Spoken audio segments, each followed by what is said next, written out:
Hi everyone, chapter 4. I hope that you guys by now are comfortable with two concepts of demand and supply that we discussed in chapter 3, because this chapter is kind of related to chapter 3. And remember that chapter 3 is kind of foundation of our future chapters, all right? So if you still have questions about demand and supply, quantity demanded, quantity supplied, make sure to reach out to me and ask me your questions. All right. So in this chapter, we're going to talk about market failure, and then we're going to look at two important examples of market failure: public goods and externalities. Definitely review the videos on D12 for this chapter. Remember those videos, again, I try to kind of remind you in every single video. These are the videos that I do when I talk on the lecture notes that you already have on D12, but also I post kind of shorter videos of myself or some of the useful videos that I find on D12 on a specific topic from each chapter. All right. So if you just want to learn about public goods, you have a kind of short video on D12 where I talk longer in these type of videos where I talk on my lecture notes. So for these type of videos, it's like you're sitting in my classroom and I'm giving you a lecture. Those videos are kind of to the point where you want to just, let's say, learn about shifts in demand, and then you can just go and watch those shorter videos. All right. So there are so many examples of market failure, but we're going to follow the textbook. So we're just going to be focused on public goods and externalities. I posted videos on public goods and externalities for you on D12. So I try to keep this video short. I know my video for the previous chapter 3, was kind of long, so I tried to keep this one short to the point. So I'm just going to briefly tell you what we mean by market failure to start this chapter. Okay. So market failure is any time basically that the market is not able to produce that optimal quantity or equilibrium quantity that we discussed in chapter 3. If you remember, when we are at the equilibrium at the intersection of demand and supply, quantity demanded is equal to quantity supply. The number of goods and services that consumers buy is equal to the number of goods and services that producers produce or sellers sell in the market, right? So we had this consistency between the purchasing plans of all the buyers and selling plans of all the sellers. So that's why the equilibrium was kind of a stable and ideal place for us to be. That's why when we had shortage or surplus, we were trying actually to move back to the equilibrium by changing the prices, right? So basically in chapter 3, we were saying that market is really perfect if there is any shock if there's any change in demand, change in supply in the market, or if there's shortage and surplus in the market, then the market is able basically to adjust, right? The reality is that market is not really as perfect as we discussed in chapter 3, and fixing basically the changes in demand and supply and finding the new equilibrium sometimes is not really that easy. All right. So anytime that the market fails to produce that optimal quantity, that equilibrium quantity, we say that we have market failure. In the other word, whenever the quantity demanded is not equal to quantity supplied, we say that we have market failure. The market fails sometimes because of the demand side of the market, sometimes because of the supply side of the market. Sometimes the market fails because demand doesn't show the purchasing plans of the buyers, because demand doesn't show how much the buyers are willing to pay for something. And sometimes the market fails because the supply doesn't show the cost of production. The supply doesn't show how much the sellers want to sell in the market. So the market then is not able to produce that optimal quantity. The market makes a mistake and sometimes produces too much output in the market. Sometimes the market produces too little amount of output. Either way, the market is not producing the right amount of goods and services for us. The market is not producing the equilibrium quantity.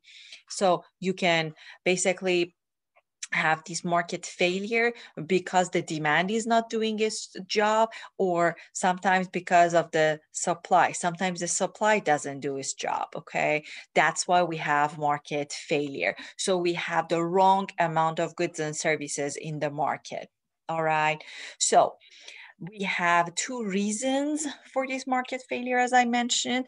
If the market is failing to produce the optimal amount of output and goods and services because of the demand, we call it demand side market failure. If the reason that the market is making a mistake and the market is producing the wrong amount of output, if the reason is because of the supply, we call it supply side market failure. Okay. To give you an example to kind of digest this demand side market failure and supply side market failure, let me start with demand side market failure. Let's say it's 4th of July and you decide not to go to downtown or anywhere else to watch the fireworks. So you decide to stay time at home with your friends and family, barbecue, and watch the fireworks from your backyard. Okay. I can ask you, okay, how much are you willing to pay to watch the firework from your backyard? And most probably you're going to answer me, nothing, right? You are not willing to pay anything to watch the firework from your backyard, right? But what's the job of demand? Demand, as we define in chapter 3, is supposed to show how much you are willing to pay, right, for something. You are not willing to pay anything in this example. So the demand is failing to show how much you are willing to pay. So we have a demand side market failure. Supply side market failure. Let's say we have a producer that pollutes the water or air. So, and let's say there's no government here to enforce this producer to produce less amount of output, or there is no punishment for this guy. Okay. So basically, when you look into the supply for this producer, the supply doesn't show the actual cost of production, because by polluting the water or polluting the air, by this pollution, this guy is imposing some extra cost on other people in the society, and he's getting away with it, right? He's not paying anything. So there is some sort of extra hidden cost when you look into his supply. So the supply for this guy doesn't show the actual supply, okay? Because there is some hidden cost in his supply, but supply is supposed to show the cost of production. But when you look at the supply for this guy, the supply doesn't show the actual cost or the full cost of his production. All right.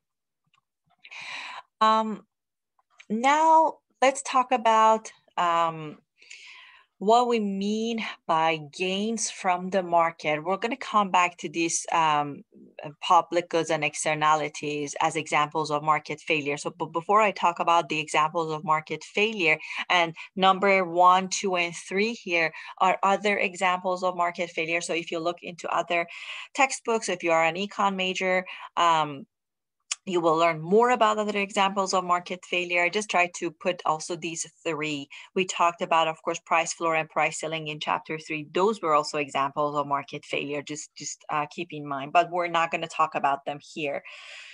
But I just wanted to kind of expose you to other examples of market failure. But we are focused on public goods and externalities in this chapter. But before we talk about examples of market failure, we want to talk a little bit about gains from the market when there is no market failure, when we are at the equilibrium, like chapter 3. And then we'll see what's going to happen to those gains from the market when we have market failure. Okay. We call these gains from, let me skip these. We call basically these gains from the market or benefits from the market surplus, okay? We want to basically look into consumer surplus, what the consumers or demanders or buyers can gain from the market, and producer surplus, okay? How much the producers can gain and benefit from the market.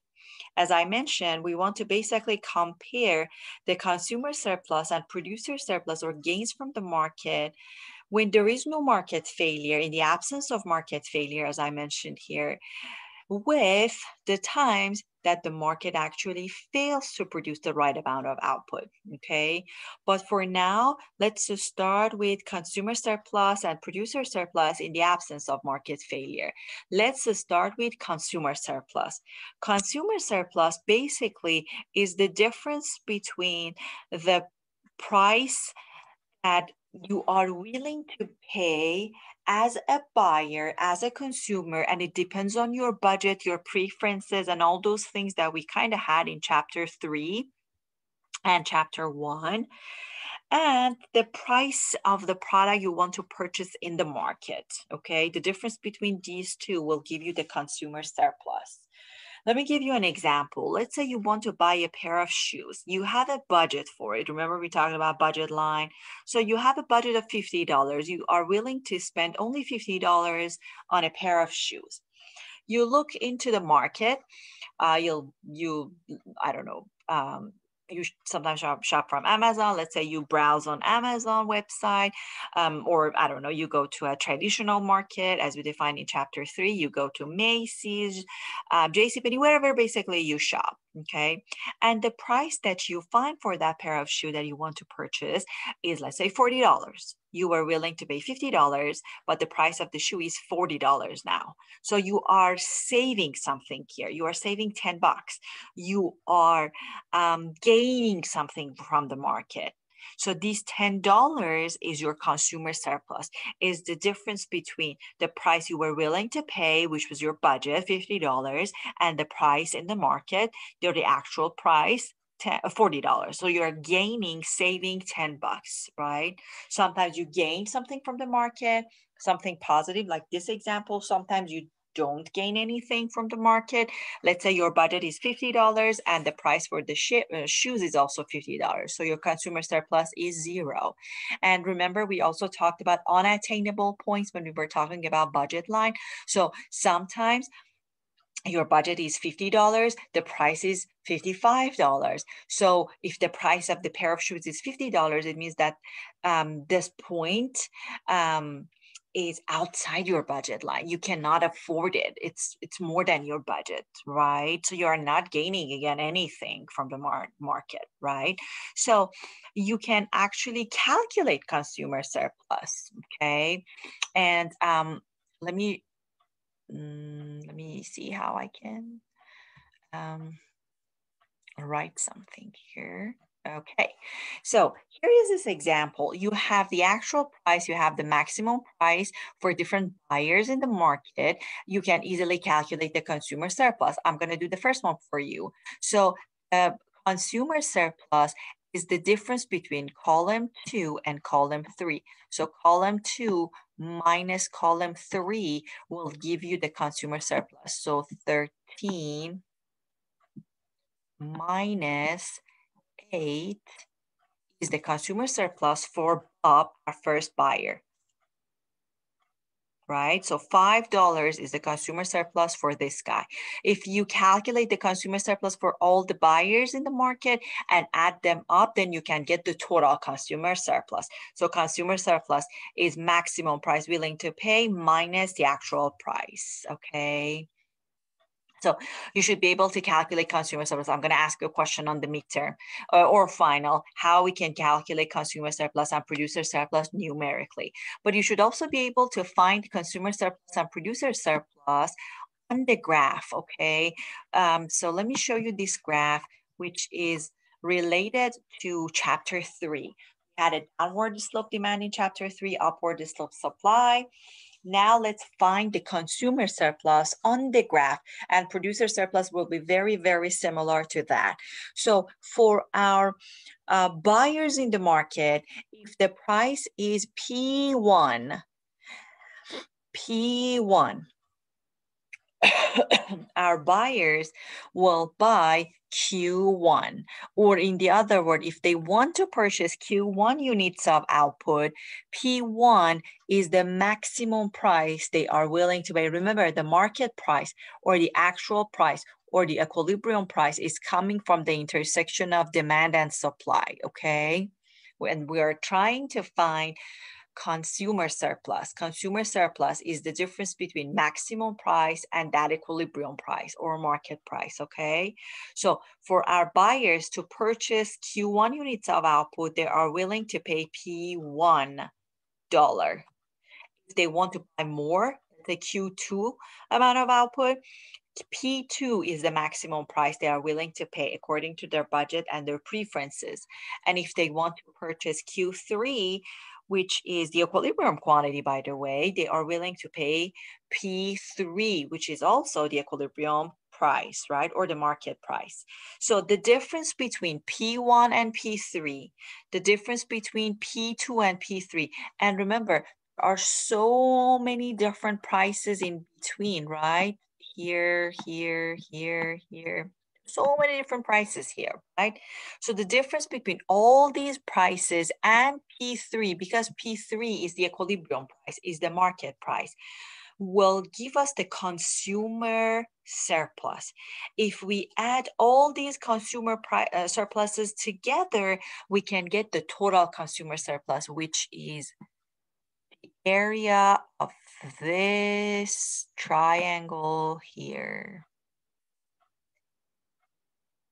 So the area of this triangle, which is right below the demand and above the equilibrium price, will give us the consumer surplus, or CS, consumer surplus, CS, okay?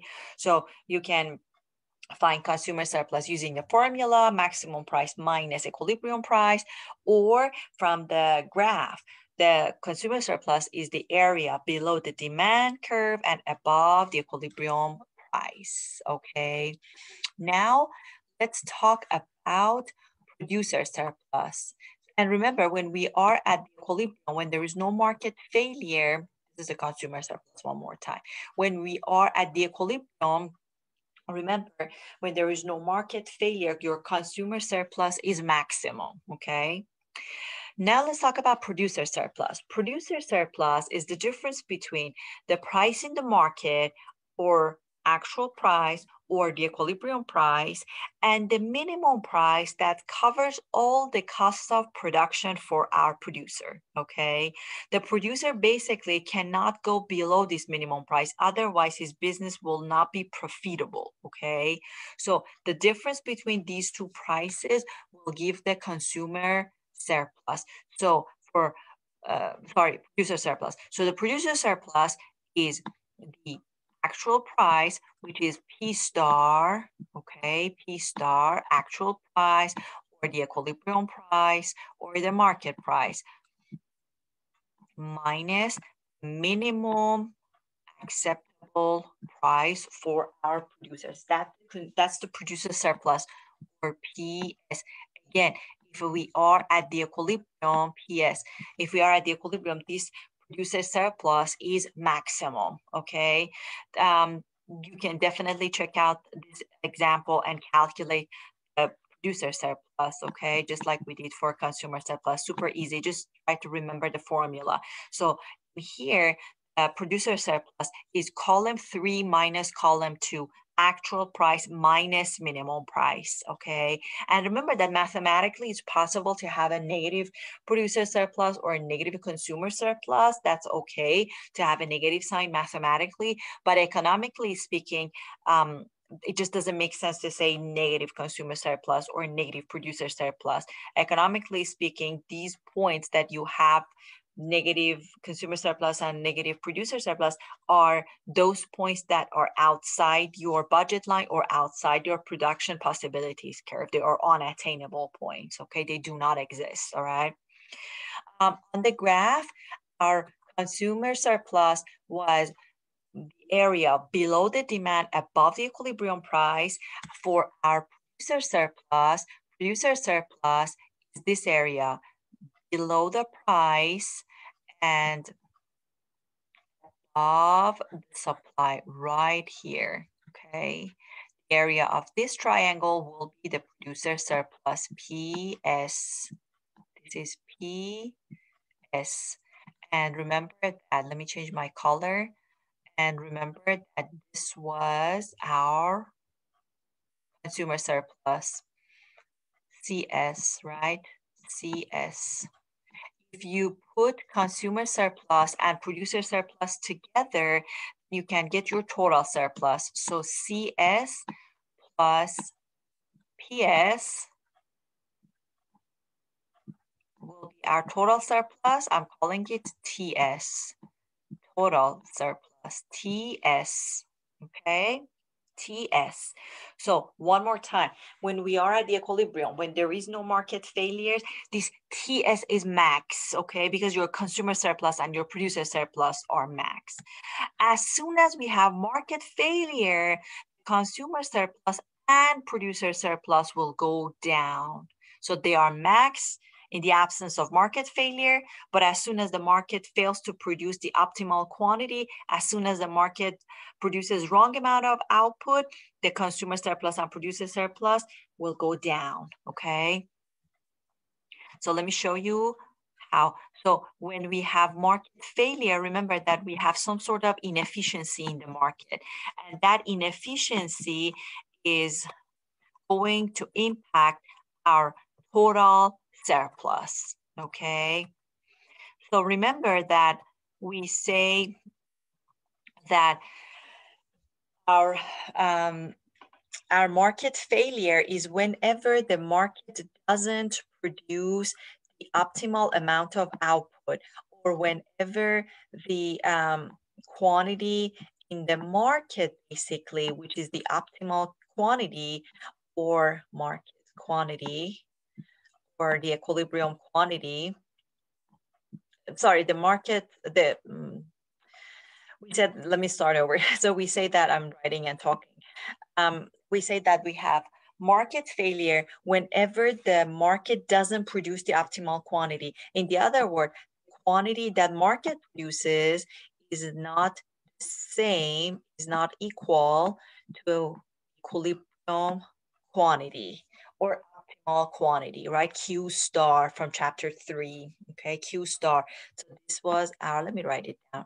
This was our equilibrium Q, okay? So sometimes the market, as I mentioned earlier, produces too much output or sometimes too little output. When the market produces too little output, we say that we have underproduction, meaning that we, what am I writing? Underproduction means that the market is not using all the resources, right? And we are producing less than optimal Q, under production.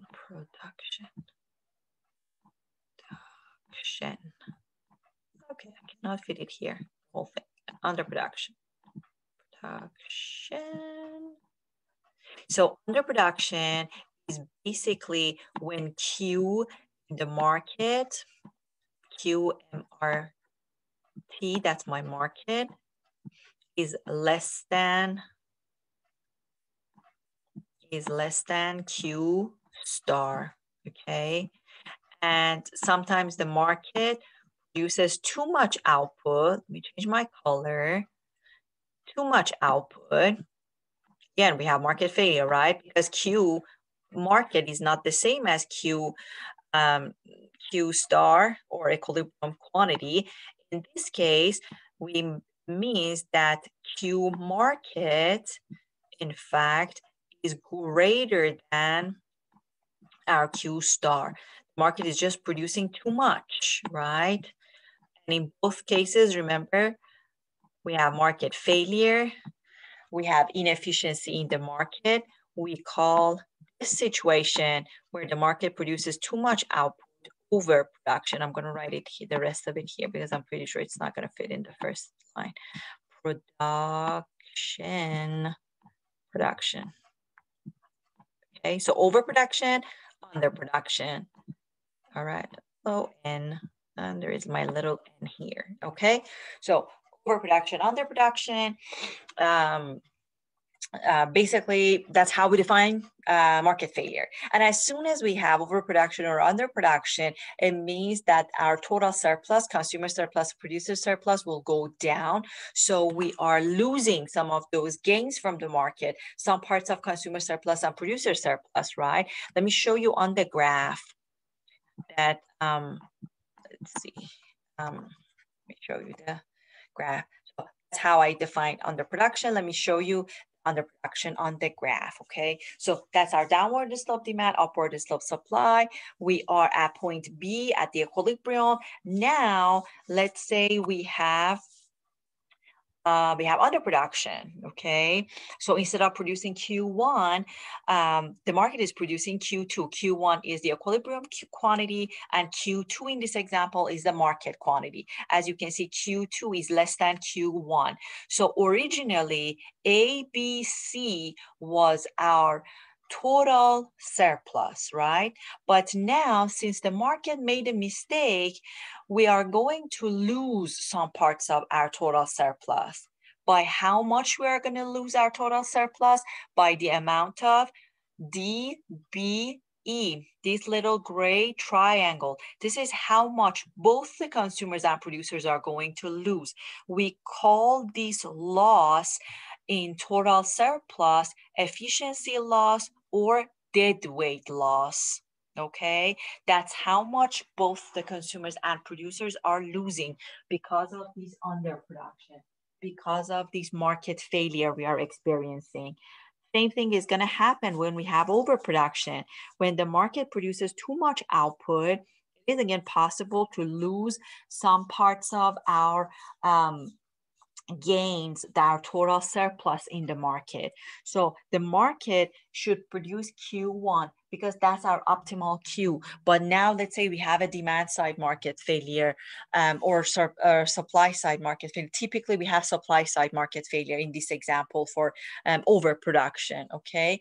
And the market makes a mistake and the market produces too much output. Instead of producing Q1, the market ends up with Q3 units of output. So again, originally when there wasn't any market failure, the total surplus was A, B, C, this big triangle. But now, because of overproduction, because we're producing too much output, we're using our resources too much, we are going to end up again with efficiency loss. Our total surplus for both consumers and producers will go down. So we again have efficiency loss of BFG. Again, that little gray triangle. Something as a side note, sometimes we think that overproduction is a good thing for us, especially as buyers. The answer is yes. In the short run, overproduction can reduces prices for us, right? As we learned in chapter 3, when the supply is too high, when the supply increases, the price will go down. That's true. But as I mentioned, in the short run, we can take the advantage of basically overproduction for a very, very short period of time, because right away our suppliers are also going to go and respond to this overproduction, okay, and these lower prices. Look at the oil and gas in Houston, okay? So when the price decreases, we'll love it, right? We're like, yay, it's cheap. You go and fill your tank and you just pay like $20, okay? So you're going to enjoy that low price just for a little bit, because eventually, actually, you will be impacted as a consumer, right? What will happen to the job market? Since the price is just too low, our suppliers, our producers are going to respond. They are going actually to, because they're not making money, the price is just too low. So they have to adjust their costs, right? So they are going to reduce their cost by firing some of the workers, right? So there will be layoffs in oil and gas. So what will happen to the unemployment rate in Houston? It's going to go up, right? So we enjoyed low prices for a little bit, right? But then the whole economy of town actually will be impacted by it. So overproduction is not a good thing. as well as underproduction. Both of them are harmful for the economy. That's why we say we have inefficiency as soon as we have market failure. We like to be at the equilibrium. We like to kind of guide and force the market to produce the optimal quantity. Of course, sometimes it's not going to happen because it is possible for the market to make a mistake, right? But we have government. The government can reinforce the market toward equilibrium. So anytime that we have market failure, the solution to go back to the equilibrium and kind of eliminate these efficiency loss, either for underproduction or overproduction, is government. Okay, if we have an active government, then we are able actually to deal with market failure of any type. All right. So quickly, examples of market failure, public goods externalities. For this part, I want you guys to pay attention to the definitions of public goods, private goods, quasi-public. Remember that we have these 3 different types of goods when it comes to the market failure and defining public goods. Private goods in general are those goods and services that you pay for them, they belong to you, they are private, like your shoes, your clothing, your car, they are your private goods. They have 2 important characteristics: rival, excludable. Public goods, however, are non-rival, non-excludable, and in the separate video I explained what it means by having a public good and why we're putting public good as an example of market failure. So definitely watch that video. But quickly, I'm just going to define rival and excludable here. And then I'm just going to jump to externalities and finish the video. So rival. So private goods are rival. It means that my consumption will impact your consumption. If I purchase my car, it will become unavailable to you as another buyer in the market. You can purchase a very similar car, but not mine, right? So my consumption is impacting yours, okay? So car in this example is rival, okay? Also, private goods are excludable. You have to pay for them. A producer, a seller can exclude you from having a private good because you have to pay for it. If you want to go to the concert, you have to buy a ticket. Otherwise, you cannot get in. So the tickets are excludable, okay? Public goods are exactly the opposite. Public goods are non-arrival and non-excludable. So many drivers can drive in the very same highway. It's non-rival because highways are example of public goods.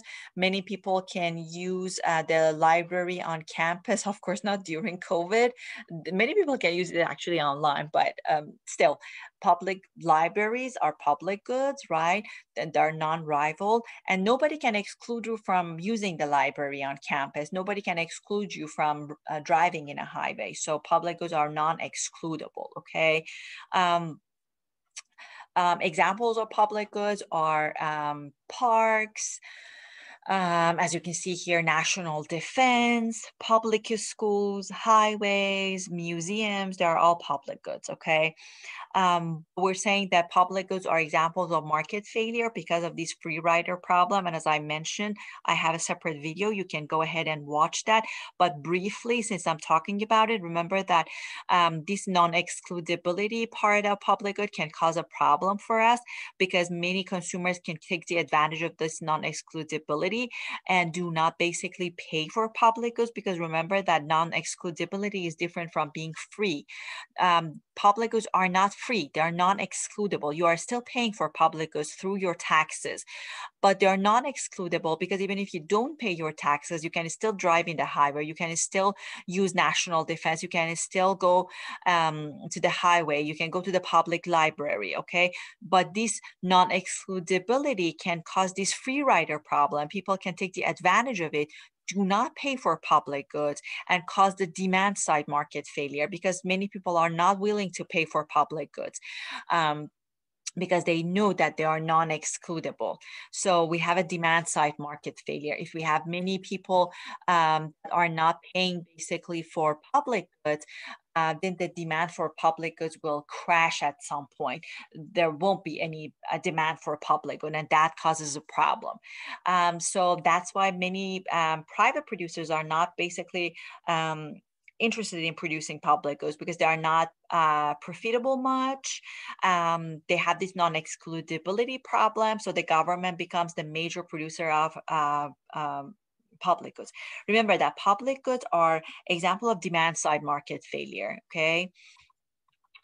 And then we have externalities. We have two different types of externalities. Externalities are positive or negative. I'm going to skip this part. I'm not going to ask any question about optimal quantity. If I don't cover something, you don't have to read it. Externalities are two types, positive and negative. Basically, externalities or spillovers are extra cost or extra benefit that one person passes to others in the society without being involved in the transactions directly. So let me give you an example for positive externalities. Positive externalities are basically extra benefit that one person passes to others or the third party.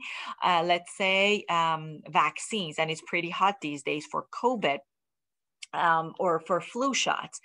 So by getting the vaccine in general, again, I'm not talking about you have to get your COVID vaccine or not. I'm going to get it. My family will definitely get it, but it's a personal choice. I'm just using it as an example. Okay. So by getting scientifically, by getting a vaccine, you are basically protecting yourself from getting a specific virus, COVID or flu. And also, you are not passing the virus to other people. Of course, in the case of COVID, scientists still don't know if you're going to pass the virus to somebody else or not.